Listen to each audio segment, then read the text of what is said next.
Ice cream ক্ৰয় কৰোঁতে সাৱধান। আপোনাৰ আইচক্ৰীমতো ওলাব পাৰে জীৱশ্ৰেষ্ঠৰ আঙুলিৰ টুকুৰা। দেশত এতিয়া অনলাইন শ্বপিঙৰ প্ৰভাৱ যথেষ্ট বৃদ্ধি পাইছে, যাৰ পৰিপ্ৰেক্ষিতত বহু ব্যৱসায়ী প্ৰতিষ্ঠানৰ ব্যৱসায় বেয়া হৈছে। কিন্তু অনলাইন শ্বপিং কৰোঁতে আপুনি এতিয়াৰ পৰা সাৱধান হওক, কিয়নো মুম্বাইত শেহতীয়াকৈ সংঘটিত হোৱাৰ ঘটনাটোৱে আপোনাকো আচৰিত কৰি তুলিব।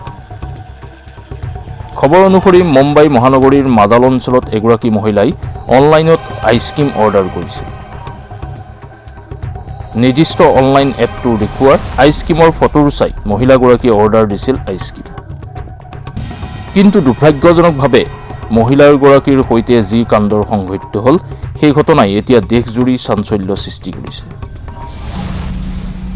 অনলাইন শ্বপিঙত অৰ্ডাৰ কৰাৰ মতে মহিলাগৰাকীয়ে পালে আইচক্ৰীম। আইচক্ৰীম পাই মহিলাগৰাকীয়ে খাবলৈ লওঁতে আইচক্ৰীমটোৰ ভিতৰত মানুহৰ কটাৰ আঙুলিৰ এটাৰ প্ৰত্যক্ষ কৰে। লগে লগে মহিলাগৰাকীয়ে হতবাক হয় আৰু কটাৰ আঙুলি লাগি থকা আইচক্ৰীমৰ ফটোৰ সামাজিক মাধ্যমত ৰাজহুৱা কৰে। ইয়াৰ পাছতেই মহিলাগৰাকীয়ে ঘটনাৰ সন্দৰ্ভত স্থানীয় আৰক্ষীক অৱগত কৰে। ইতিমধ্যে নিৰ্দিষ্ট আইচক্ৰীম কোম্পানীটোৰ বিৰুদ্ধে তদন্তৰ প্ৰক্ৰিয়া আৰম্ভ কৰিছে আৰক্ষী।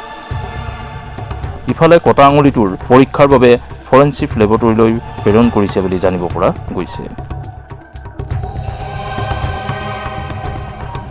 News report, my news channel.